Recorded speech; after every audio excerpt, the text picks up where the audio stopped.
உலகிலேயே சோம்பேறி என அழைக்கப்படும் ஒரு விலங்கு இருக்கிறது. மரத்திலேயே தொங்கிக் கொண்டே வாழும், மெதுவாக நகரும், ஆனால் அவை வியக்கத்தக்க சுவாரஸ்யங்கள் கொண்டது. அதுதான் ஸ்லாத் விலங்கு. இப்போது இதைப் பற்றி தெரிஞ்சுக்கலாம். இது உலகிலேயே மிக மெதுவாக நகரும் பாலூட்டி இனம். ஒரு மணி நேரத்துக்கு சுமாரா 24 கிலோமீட்டர் மட்டுமே நகரும். இது மரங்களில் வாழும் விலங்கு. நன்கு வளைந்த நகங்களால் மரத்தை மையப்படுத்தி தொங்கிக் கொண்டு வாழும். சோம்பேறி விலங்கு 2 வகைகளில் இருக்கிறது. 2 நகங்கள் உள்ளவை மற்றும் 3 நகங்கள் உள்ளவை. அதிக அளவில் இது இலைகளையே உணவாக கொண்டுள்ளது. அதன் உடல் மாற்றவியல் மெதுவாக இருப்பதால் தினசரி மிக குறைந்த உணவு போதும். மிக ஆச்சரியமான விஷயம், இது 3 வாரத்திற்கு ஒரு முறைதான் கீழே இறங்கி சிறுநீர் மற்றும் மலக்கழிவுகளை கழிக்கிறது. மேலும் சோம்பேறிக்கு சிறந்த நீந்தும் திறனும் உண்டு. வேகமாக நடக்க முடியாவிட்டாலும் சிறந்த நீச்சல் வீரர். இது வாழும் இடம் மத்திய மற்றும் தென் அமெரிக்காவின் மழைக்காடுகள்.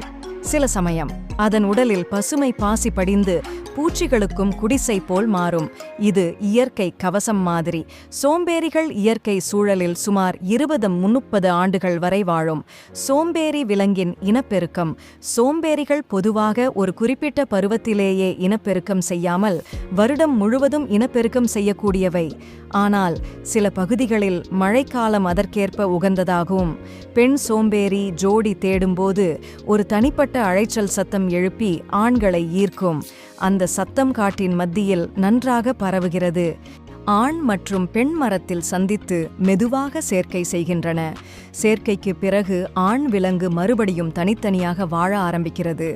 கருக்காலம் சுமார் 6 மாதங்கள் வரை நீடிக்கும். ஒரே ஒரு குட்டி மட்டுமே பிறக்கும். குட்டி மரத்திலேயே பிறக்கிறது. பிறந்ததும் தாய் சோம்பேறியின் மீது நிலையாக பிடித்து கொள்கிறது. 6 மாதங்கள் வரை தாயுடன் மரத்திலேயே தொங்கிக் கொண்டிருக்கும். இவற்றின் தனித்துவமான வாழ்க்கை முறை மற்றும் அமைதியான இயல்பு காரணமாக சோம்பேறி விலங்கு உலகில் மிகவும் விருப்பமுடன் பார்க்கப்படும் விலங்குகளில் ஒன்று.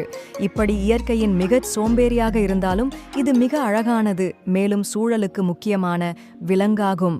நன்றி. மேலும் அடுத்த வீடியோவில் மற்றொரு விசித்திரமான விலங்கை பற்றி தெரிந்து கொள்ளலாம்.